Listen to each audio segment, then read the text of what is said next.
presumably most of our audience will have seen it. And again, I think it's actually fascinating that YouTube struck this video and struck Project Veritas's channel. Yeah, I don't know if they struck the second video, presumably, but maybe I don't know. It's possible the strike happened before that video was released. So they never put it in up any there. case, the question is, this is obviously a matter of global importance. The fact that Pfizer has responded in the tortured way that it has says it's a completely responsible thing to be talking about. What is the meaning of what Pfizer said versus what their executive said?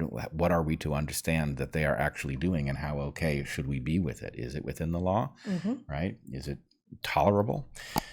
But anyway, in the second video, what we see is the fact that Jordan Walker has been lured into saying things on the record that he did not know were on the record. He thought he was on a date. He says things about his work, and they reveal, James O'Keefe comes out and replaces the CEO and the head guy at Project Veritas comes in and tries to interview him about what he said. And I think it is fair to say, you tell me if I've got the description off. My language, my notes say he freaks the fuck out. He freaks the fuck out. Yes, I was going to find euphemisms for freaking the fuck out, but that is what happens. Yeah, I mean, as you would. I think. Well, if you had just said those things while you were trying to get laid, and instead it turns out it was for the whole world. I'm not excusing him, but the fact that he doesn't take it calmly is not surprising. I'm not surprised that his blood pressure goes through the roof. Obviously, he shouldn't have said the things that he said for professional reasons.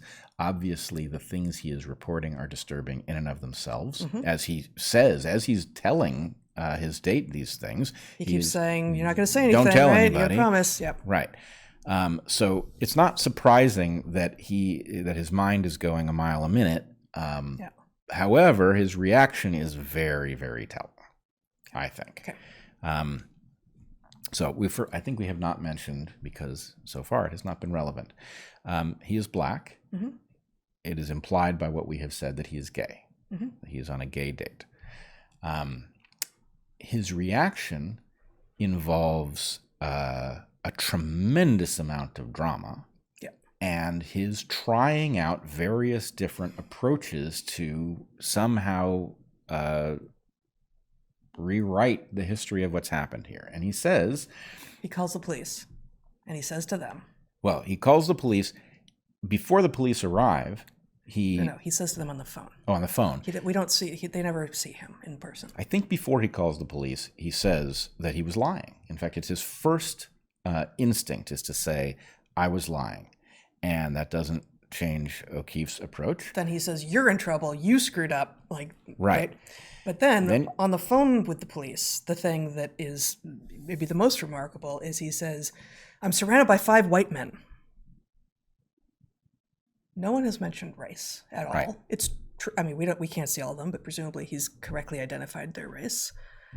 It is clearly irrelevant to what has happened.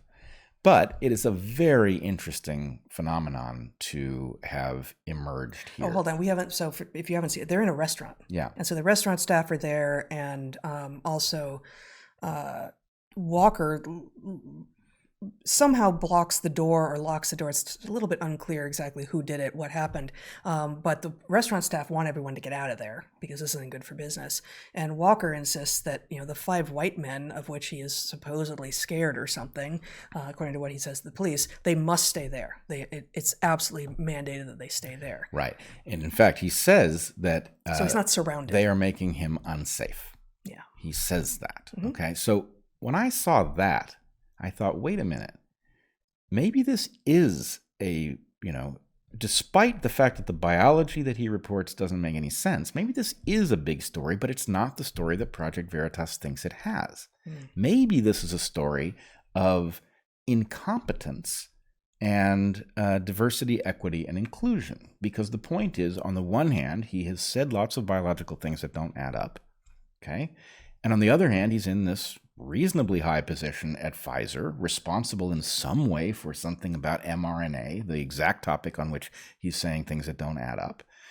And then his first instinct upon being caught having said these things about his work environment is this is about race, and I feel unsafe, which he's obviously not. His first instinct is, I was lying. But that doesn't immediately dissolve the situation. And so he makes it about race. He talks about not feeling safe. He goes there. He goes the place that everyone is being encouraged to go now, and often will completely shut down a conversation or a situation. Right. So one possibility here is, as those who are in corporate environments presently know, there is all of this energy around ESG being environment, social, and governance, right? These supposed scores that allow you to evaluate how honorable a corporation is. It's a total nightmare and a debacle, and it's going to make the world much worse, much faster. But nonetheless, that's the claim about what these ESG scores are about. In a world where corporations are minding their ESG scores, and in which there are woke mobs everywhere weaponizing HR departments and all of these things, there are going to be lots of people hired who are not qualified to do the thing for which they are hired in order to placate the mob with respect to demographics, right? I don't know if this is the moment, but I've got a couple of pieces of evidence that is exactly going on at Pfizer. Okay. Not with regard to ESG, but with regard to DEI, diversity, equity, and inclusion. So in an undated post on Pfizer's site, it has to be from the second half of 2021 or later, they celebrate their new hire, one Ramses Jean-Louis, who I may be mispronouncing his name. It's their new hire to lead the diversity, equity, and inclusion office. He's the global chief. He says, Jean-Louis says, I feel as if I've joined an organization that has the mentality and philosophy that nothing is impossible. When we apply that same urgency and attention to the area of diversity, equity, and inclusion, the possibilities are endless, says Jean-Louis, who started the job in July 2021. Equity has been one of our core values for a number of years now. It wasn't reactionary. It wasn't an impulsive response to the racial crisis that climaxed in 2020. Then he talks a little bit about having grown up in Brooklyn, his family's from Haiti. And later in the same post, they quote Pfizer's chairman and CEO, Albert Bourla. Quote, Pfizer's commitment to equity is all-encompassing and defines who we are as a company. It's about ensuring every person is seen, heard, and cared for, reducing healthcare disparities, and making sure that everyone has an opportunity to express themselves and bring their authentic selves into the workplace. It's also about holding our leaders accountable for living these behaviors every day, said Bourla. We are taking a data-driven approach to our equity commitments, and I am thrilled that RAM has come aboard to lead these efforts. A data-driven approach to equity commitments is a horseman of the apocalypse phrase if ever I've heard one. Yeah. So data-driven is itself a disaster, and for me, it's become a tell of, like, if you're a scientist, like, I'm all data-driven, like, I don't think you know what science is. Go back to the drawing board and bring me a hypothesis. But a data-driven approach to our equity commitments, they're just counting up demographic markers. Right. That's what that means. They're just counting them up and saying, oh, we don't have enough of this type. Go out and find me some of that type and bring them in. It's insane. Right. So you've got evidence from inside of Pfizer that they're counting demographic markers, which implies the existence of a certain number of positions in which the person in that position isn't expected to be competent or doing anything. It would be helpful, I guess, but the fact is you've then got this guy who doesn't really seem to fit the seriousness of the position that he appears to be in. Mm-hmm. And what he reports when he's talking about his professional life doesn't add up biologically, right? Now, what are the chances that there is something odd about his work history, right? Mm-hmm. This is a urologist who spent 1 year at a hospital, right? And he was at a consulting firm. Right. And then he comes in through the door of a consulting firm into Pfizer. And so anyway, who knows what that all means, but it is possible. But we've seen, as will have maybe all, but presumably most of our audience have seen examples among friends of people we know and colleagues and acquaintances of people being advanced not because of what they know how to do, but because of what they look like or where they come from. And in fact, they are advanced in lieu of other people who actually have skills being advanced. And we've been talking about this for a very long time. We've been talking about this for a very long time. Now, the most tragic thing about it is that when you have something like Pfizer counting people of different races as a matter of checking off some boxes, what that does is it invites in people who are using that mechanism to rise to the exclusion of people who might meet those same demographic criteria who are highly qualified. In other words, this is a system that's going to play towards the people who are inclined to game it. And here you have somebody who does seem like they are gaming the system, right? He just doesn't seem scientifically competent. He doesn't seem scientifically competent. He seems, frankly, at best, completely amoral. He is reporting with glee on the enhancing of viruses by his company in a way that the public would obviously be upset about if they knew. And he talks about the risks of one of these things getting out, risks that are obviously real and profound. He is not speaking with any seriousness about this. So anyway, this is a lightweight. And this lightweight is in a position that doesn't make sense for a lightweight in the corporation.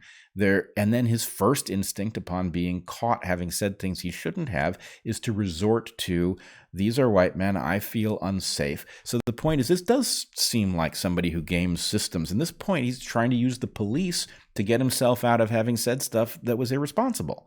Right? He wants the fact that the police come in and they see white men challenging a black man to be the sum total of the story. He's trying to create an architecture to escape responsibility for what he said.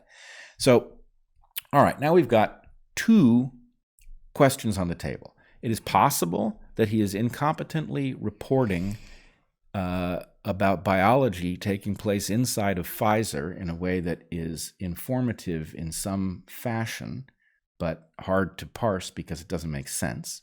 That's the story that Project Veritas thinks it has. Then there's another possible story in which this is really incompetence rising through all of the mechanisms of society through diversity, equity, and inclusion. And isn't it a little bit ironic that it's even, wrecking corrupt organizations like Pfizer, right? That it comes for everyone. Right. That's comedy right there. But here's the question. After I keep thinking about everything I heard him say, and then the incredible spectacle of what happens when he's revealed, I think it's both stories. I think that this is a lightweight, an incompetent person reporting something he did not understand that is of consequence. That's my best guess.